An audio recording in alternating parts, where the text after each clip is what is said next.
Hi, my equestrian guys and gals. This is Miss Beverly here with Equestrian Newbies out on the farm.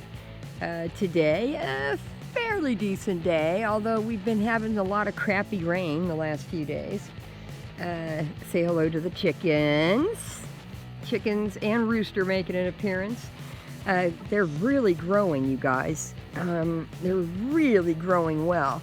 They're about 6 months old now. And here's our Rhode Island Red rooster, and you can tell this guy is really starting to mature nicely. He's a gorgeous rooster. And then our girls, well, we've got them all named, I'll tell you that. But they're actually doing well too, and laying quite a bit of eggs. I'll tell you, you'll never be able to eat all the eggs when you have chickens like this.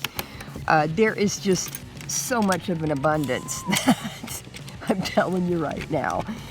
I'm like, well, we're gonna have to color Easter eggs all the time now. But it was such a great experience doing this with my family and getting the hens and the rooster and, you know, building the coop and just kind of the whole process of caring for those animals. And are birds, and we've never had them before ourselves, so just quite a joyous kind of farm experience. But the reason I'm doing the video today is because I wanted to bring you guys a little bit of information about kind of something that I've done here on our own property. Kind of thinking outside the box a little bit and how to make our property functional for us in a schooling environment for our horses. When we don't have access to one of those just beautiful round pens or lovely indoor arenas, you know, we're not at a great barn with all kinds of wonderful amenities, you know, we're living over here in reality at our own spot. So sometimes you just have to think outside that box a little bit about how you can make your own situation functional for yourself and your animals if you don't have access to all that lovely, fun stuff. So what I did is I kind of got the idea about setting up my own cavalettis. And anyone who's ridden English, or even Western for that matter, is very familiar with cavalettis.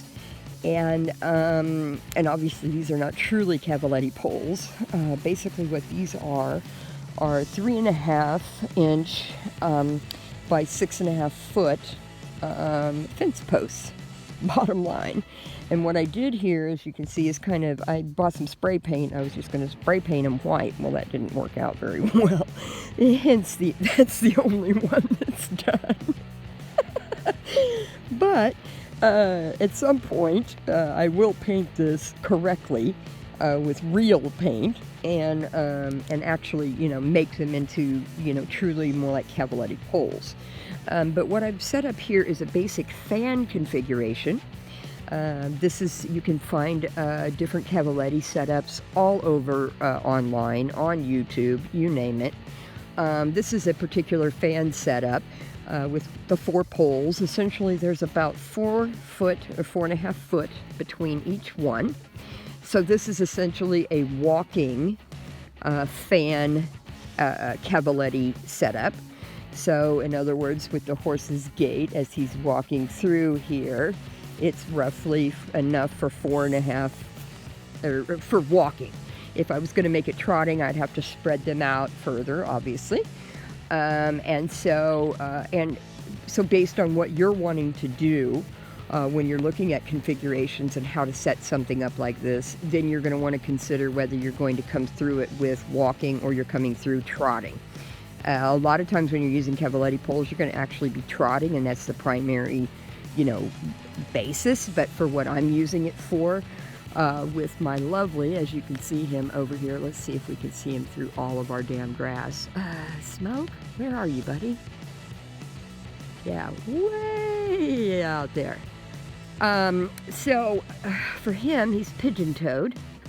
And the reason for these poles is because I want to send him through here walking so that he learns to pick up his freaking feet. What's happened since we got him is he's pigeon-toed, so he drags his toes when he walks, you know, like this here, and they drag, and so he's pulled shoes off repeatedly. So in order to kind of correct that, or try to assist with how I can help him with that, because I obviously can't change the damn pigeon toe, is to set up something similar like this and walk him continually through it in different ways. Around this way, around that way. Over here, we've got more. These would be considered like straight cavalettis. Now this is the fan profile, and this is kind of a straight setup. Also, these are not cavaletti poles, quite clearly. These are random old fence posts that were here on the property, just laying around, that I kind of went through and pulled all the old nails out and kind of went through and made sure that there was nothing in the immediate area where the horse would be walking that they could scratch themselves on or injure themselves in any way. Obviously, you see the very ends are a little frayed, and I'll probably actually just take like a hacksaw or something to get rid of that and even it up. But these two are obviously bigger fence posts, quite clearly, which would require him to step even higher. And then these older fence posts, these square ones here, are much smaller, probably closer to 3.5, just like those over there, only square. And these are set also about 4 feet apart. So these are meant to be at a walk.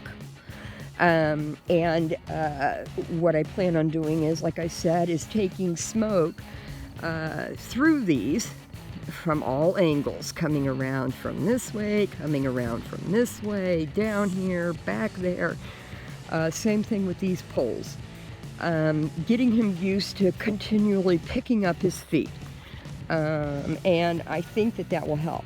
Now, these poles here that I actually purchased were $7.99 at the Tractor Supply, and they readily carry them.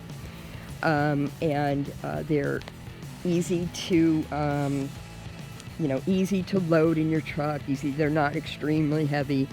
A little awkward because they're 6.5 foot long, but not a real problem to move. Now this here, this is more for Ringo. My horse Ringo, who is obviously way over here. Yep, there he is. Ringo rides English and Western, as you all have heard me talk about. So what I wanted to do is, I don't have any fancy jumps here or any cool oxers and blah, blah, blah. No, man. I mean, I live in reality. I can't afford all that crap. So what I did was we had a tree that was way out there that lost a big old huge branch. And it was cut with a saw into different pieces, and what you're seeing here are just a couple of pieces that I pulled out of the pasture and just pulled down to get in here and set up as a jump, as a makeshift jump. So that being said, with these poles here are actually just plastic pipes that were just not used from a job that was done here when they were changing some of the plumbing around. Not used old crusty pipe or anything like that. These are plastic, like PVC pipes, but not being used, and certainly no reason why they can't function as this. So I simply took a couple of these logs and just kind of set up and configured these poles across them to kind of just set up a little short jump, just a small jump. It's probably maybe 1.5 foot, something like that. Probably about 1.5 foot.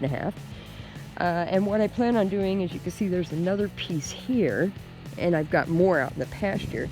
So as I go further down this way, down the yard, what I'm going to do is say, a few strides out from that one, set up another one right here, and take like the extra pole there, the extra little piece there, and a couple of others, and then a bigger, long, round piece of the log, and kind of set it on top of it, and maybe make a 2-foot jump to kind of school Ringo through. Since we don't have a fancy round pen or indoor arena or any fancy jumps or anything like that, sometimes you have to think outside the box. Being a horse parent is expensive enough, and having the money to pay for a lot of those luxuries, like, I'm going to go out and buy a new oxer today for my yard, or put in a new arena. Yeah, sometimes that's just not quite a feasible situation. So I encourage you, and so does Ringo, obviously, to think outside the box and consider what you may just have sitting around that you could repurpose into something useful to help school your animals, your horses, on your own property for little or nothing.